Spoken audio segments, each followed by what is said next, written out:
Narendra Modi June 8 లేదా 9న భారత ప్రధానిగా మూడవసారి ప్రమాణం చేస్తారని కేంద్ర మంత్రి కిషన్ రెడ్డి ధీమా వ్యక్తం చేశారు. దేశ అభివృద్ధి సమైక్యత కోసం బీజేపీకి ఓటు వేయాలని పిలుపునిచ్చారు. మోదీ వచ్చాక మత కలహాలు, కర్ఫ్యూలు లేవని అన్నారు. ఆర్టికల్ 370 పేరుతో ఎన్నో దారుణాలు చేశారని, బీజేపీ ప్రభుత్వం దానిని తొలగించిందని గుర్తు చేశారు. రాహుల్ గాంధీ దేశ అభివృద్ధికి వ్యతిరేకంగా వ్యవహరిస్తున్నారని ఆరోపించారు. జైల్లోనే ఆయన బలిదానం ఇవ్వడం జరిగింది. మా పార్టీ ఆర్టికల్ 370 వ్యతిరేకంగా 1951 నుంచి ఈ రోజు వరకు ప్రతి ఎన్నికల్లో కూడా ఎన్నికల ప్రణాళికలు హామీ ఇస్తా ఉన్నాం. మా ప్రభుత్వం అధికారంలోకి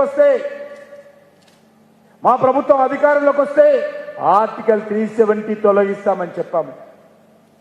ఏదైతే ఈరోజు జమ్మూ కాశ్మీర్లో ఆర్టికల్ 370 పేరుతో జిన్నా రాజ్యాంగం ఉండిందో, పాకిస్తాన్ ఆదేశాలు, అటువంటి జమ్మూ కాశ్మీర్లో జిన్నా రాజ్యాంగాన్ని తొలగించి డాక్టర్ బాబాసాహెబ్ అంబేద్కర్ రాజ్యాంగాన్ని అమలు చేస్తున్నటువంటి చరిత్ర ఈరోజు నరేంద్ర మోడీ గారి ప్రభుత్వాన్ని మనం చేస్తా ఉన్నాం.